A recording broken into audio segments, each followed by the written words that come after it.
Hello everyone, welcome to today's video. So congratulations to everybody who has taken radiology.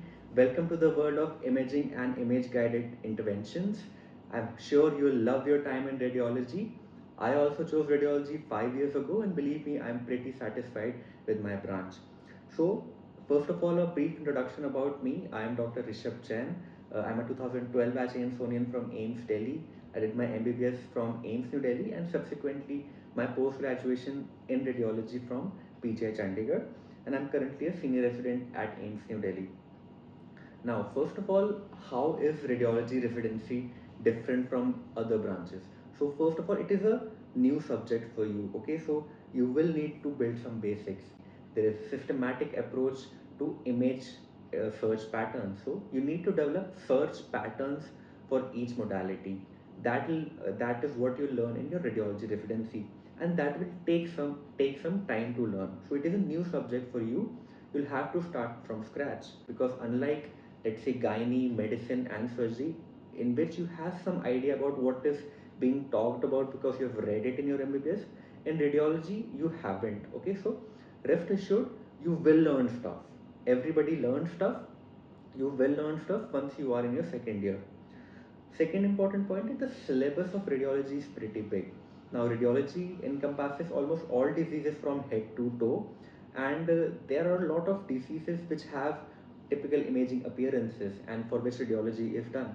So, you are expected to know that what are the common imaging appearances of each of them. There is another thing that in radiology you have to learn physics of each modalities, the radiology bit, and also the clinical bit related to radiology. For example, there is a post-op imaging of a surgery, so you need to know what is the surgery being done. Okay, if there is a Whipple's procedure being performed, what is that procedure? If there is a type of resection and anastomosis is done, what have they resected, because that will change the post-op appearance.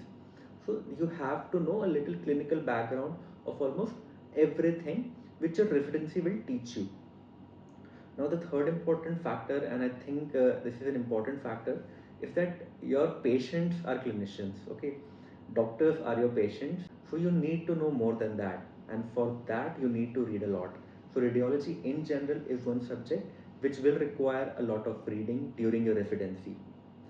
Now, unlike other branches in which as you get senior, your work decreases because the juniors do scut work and they arrange patients for OT. You have to do the good stuff. But in radiology, as you become senior, the work actually increases because you get to know the basics of radiology, and then they post you in CTs and MRs and DSA, which are the hectic postings. So in general, radiology would require a lot of reading, and you would want to know what are the various sources from where you can read. And so in this video I'm telling you all the online and commonly used offline resources which will help you in your residency. Online resources are much more useful and commonly used than offline resources for your day-to-day practice, for your day-to-day reading. Now the most important online resource which I haven't included in this list is actually Radiopedia. Okay, and I'm sure a lot of you know about Radiopedia because it is so common now. Any disorder you search on the internet, a Radiopedia article pops up. And let me tell you that Radiopedia is a very good resource and an authentic resource.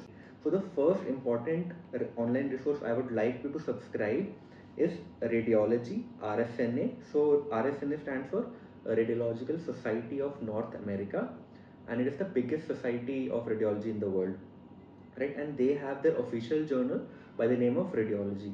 So as a resident you can have free subscription of RSNA and Radiology because it is free for trainees. And second is ARRS, very old radiological society, which is also free for residents, right? So, and these two have very good resources for teaching during your residency. So they have like online presentations. ARRS has some videos, and these are free for residents again. So register yourself in these societies, take memberships and study their online material. It will be a game changer for you, let me tell you. Okay, now other good source of articles are radiographics. So radiographics articles are pretty detailed. They give you exact algorithm how you should approach a particular disease and sets of differential diagnosis. So definitely radiographics articles you should read. Now for neuroradiology, I think neurographics has some very good articles explaining in detail what should be your approach to a particular pathology, and that is very important to develop during your radiology residency, because rather than knowing the diagnosis, you should know what are the differential diagnosis of a particular uh, imaging appearance, right? The second thing is MRI clinics. Again, for neuroradiology, MRI clinics have some very good articles. Now, an Indian resource and a very good resource, I would say, are IRI and ICRI membership and their video lectures. So, IRI is Indian Radiological and Imaging Association, and ICRI is Indian College of Radiology and Imaging.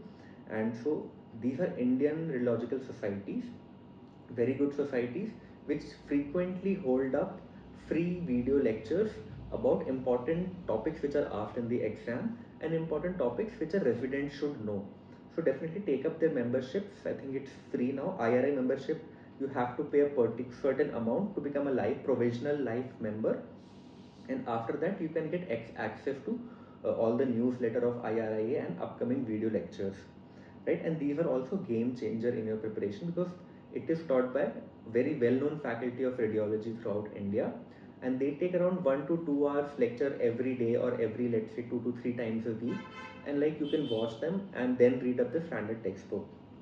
Now, a good resource for MRI physics, a little high end, high level physics, I would say, is mriquestions.com. Okay, mriquestions.com, clear your concepts of MRI physics at whatever level you have those doubts. So, for example, why a particular blood product appears hypointense or hyperintense on MRI, you can get very good answers of it on mriquestions.com. Now for spotters, and spotters is something that is asked in the final exam, and a huge chunk of your marks in final exam, MD exit exams, are of spotters.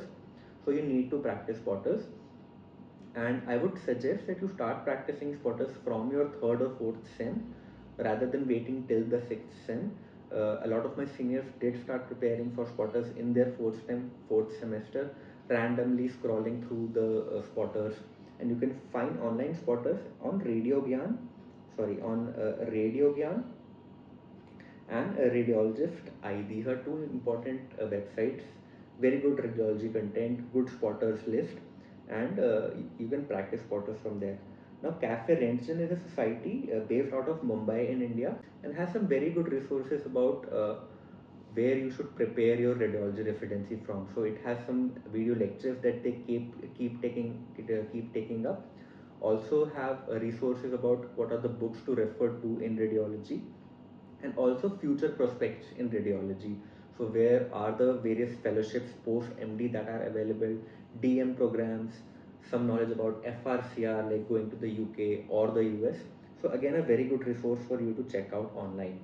Now coming on to the offline resources, and I'm here mainly talking about radiology books. Again, I would say that reading ebooks would suffice if you are a digital reader. Like nowadays, people prepare their PG entrances on their iPad, making quick short notebooks of each subject.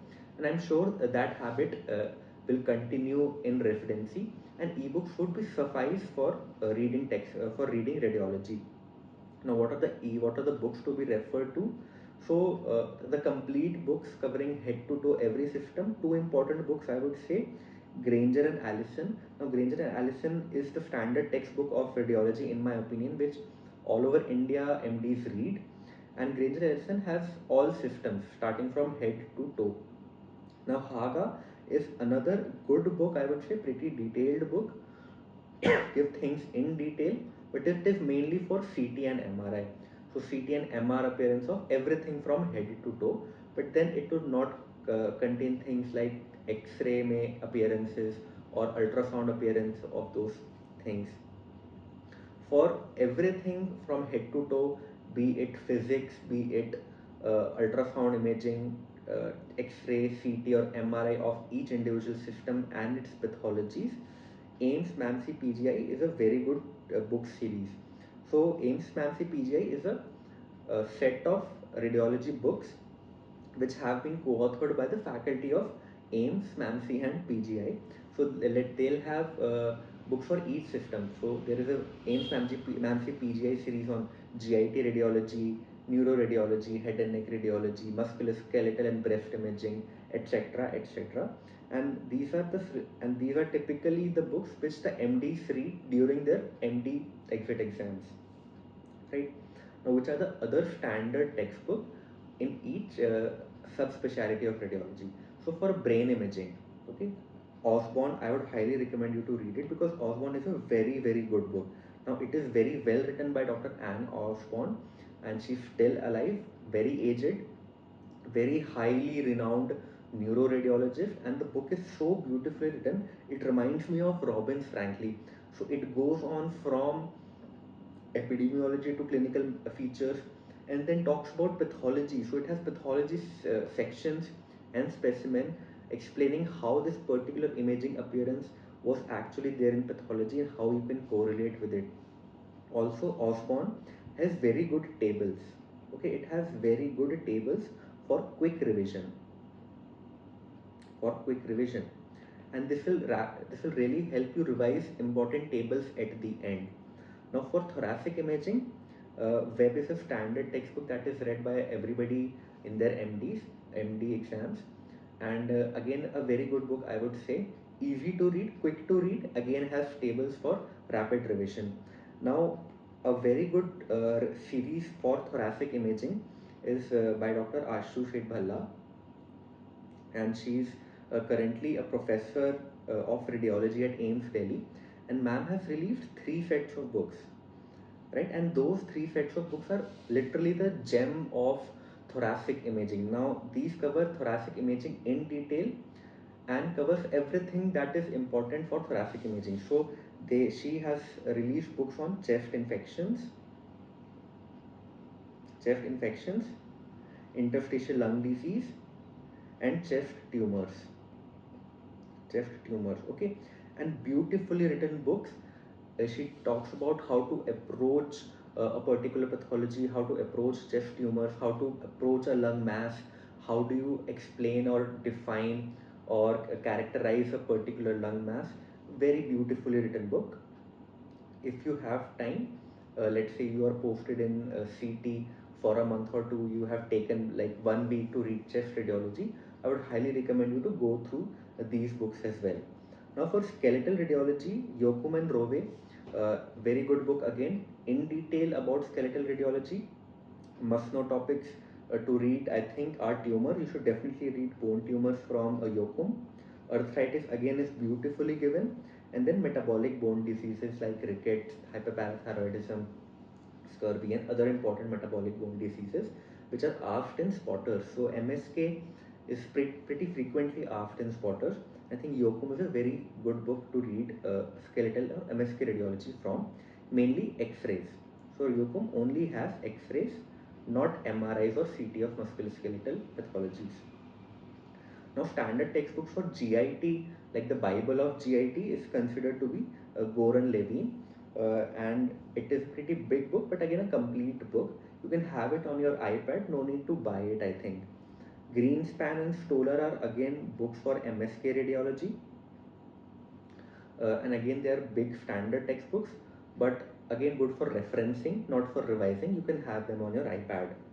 For chest x-ray, so you'll be posted in chest x-ray during your initial postings, and a good book to read at that point to complete at least is a survival guide of chest x-ray, and I think it covers almost all important topics and science with respect to chest x-ray, uh, and this is one book that you should complete in your chest x-ray posting. Apart from that, Sutton's Sutton's radiology, David Sutton, it's a textbook of radiology, and it has a chapter on chest X-ray, how to approach a chest X-ray. Very very nicely written chapter. And the standard textbook, the Bible of chest X-ray, is Felson's chest radiology, chest rentgenology as he says it, and a pretty standard, the Bible of chest radiology. If you want to understand how that particular sign came up, he talks about a story. It is written in a story format, okay, so very easy to read, very novel feeling, like a good book to read, I think, for chest radiographs. if you have time.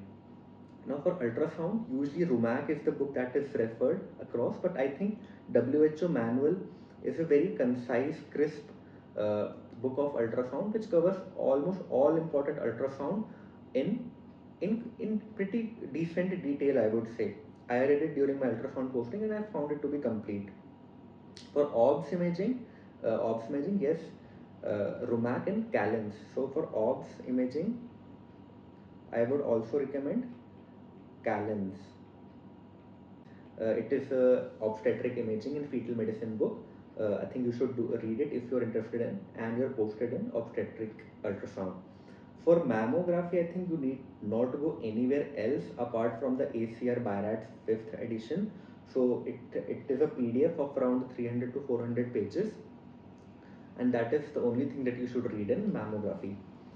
Now, apart from that, I've already talked about AIIMS, NAMC, and PGI, and I'll talk a little bit about physics, because radiology physics is a tough subject, is a tough topic, hard to grasp, because the kind of physics that is being applied in radiology is pretty high level physics. So you will take some time to grasp the concept of what is happening. And in general, for X-ray physics, a good book is Bushong. It's a very good book, nicely written book. And Christensen is another book. Now Christensen is much more popular than Bushong, but I think Bushong is a very, very good, nicely written book that AIIMS people read. So for MRI physics, now MRI Made Easy is a very thin booklet which covers almost everything in MRI, but it is hard to understand. So it covers things superficially. You won't get to understand how this thing is happening. So a very good understanding of physics, MR physics, I think, is made by Westbrook's. So Westbrook's MRI in practice, you can search up on the internet, and it is a really nice book that you should read when you are posted in MRI especially. And finally, for advances in general, advances in radiology, advances in physics, I think AIIMS, NAMC, PGI is a good book, covers all the recent advances in radiology in pretty good detail, especially if you are preparing for exams. For physics, you should read AIIMS, NAMC, PGI only. Now, in general rule, my pearls for you during residency is that the best way to learn a subject is to teach that subject. So teach your juniors while they are reporting their cases, they are having difficulties in reporting a particular case or asking for you for differentials. Don't run away. Teach them. You'll teach them by reading yourself. So it will help you only to read. Read about the cases that you saw during the same day. I think this is one of the most important advices that my senior gave me, that there will be almost every day you'll see new case, and try to go home and read it from at least Granger or at least Radiopedia. Prepare your seminars and JCs well. So these seminars and journal clubs, the topics that will be given to you, these topics you will read in detail, and these topics that they will be embedded in your memory. Okay, so you will not need to go back and forth to, let's say, an online resource to understand and make differential diagnosis of that topic. Prepare your JCs and seminars, especially in radiology well. Keep a repository of interesting case in a PPT.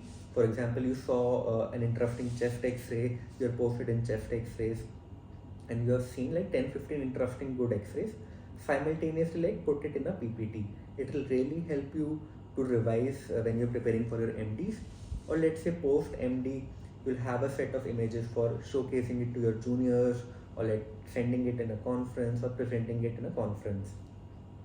Now thesis. So thesis is something which is which every resident cries about. I have cried about thesis, and thesis is something that nahi hota hai logon se na. So rather than making your thesis a very ambitious project, a very high level thesis, try to take an easier topic, I would say.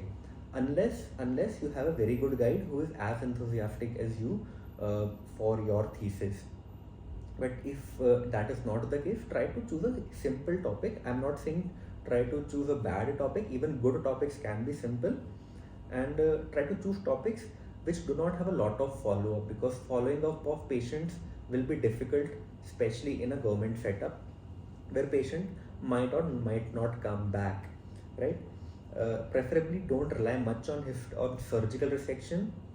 Histopathological biopsies, FNACs are fine, but surgical resection, your thesis might get delayed because patient might not get dates for surgery, so you will be stuck.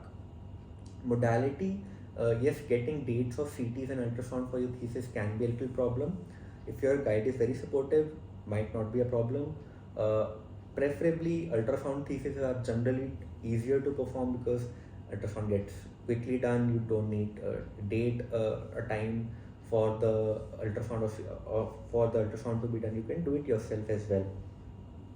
And lastly, I would like to say that once you have taken radiology, don't worry about radiology. So a lot of juniors also, when they join radiology, think कि कहाँ फंस गए, इससे अच्छा तो हम नहीं लेते, because the first 6 months of radiology will be tough.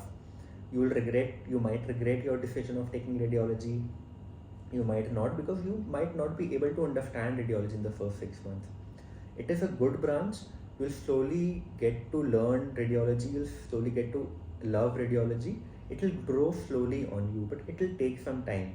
Okay, so give radiology that time. Enjoy the free time that you have while doing radiology residency to pursue your hobbies, go out, have fun with your friends, open a YouTube channel, I would say.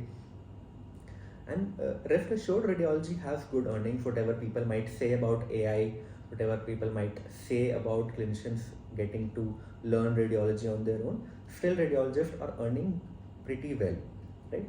And the very good thing about radiology is that it gives you a freedom. Okay, I'm not saying that freedom of time, but freedom to pursue what kind of life that you want. Okay, if you want to, let's say, work from 9 to 9 p.m., you can still do that in radiology. You can work at two hospitals. You can open your evening clinic and do ultrasounds there. So it is a branch which will give you a lot of options. You want to settle in a hospital setup, you go to you get attached to a hospital. You want to work in a diagnostic center, you do that. You want to open up your own thing, radiology lets you be an entrepreneur also. So believe in radiology. Once you have taken up radiology, try to remain in that residency. It is a good residency, a good branch, I would say, fulfilling branch. You'll get some respect also, but the only thing is that you need to read a lot. Okay, so I hope this video was useful. I hope the resources that I told you are useful. I'll put some link of the books that I mentioned in the description. And all the best and good luck.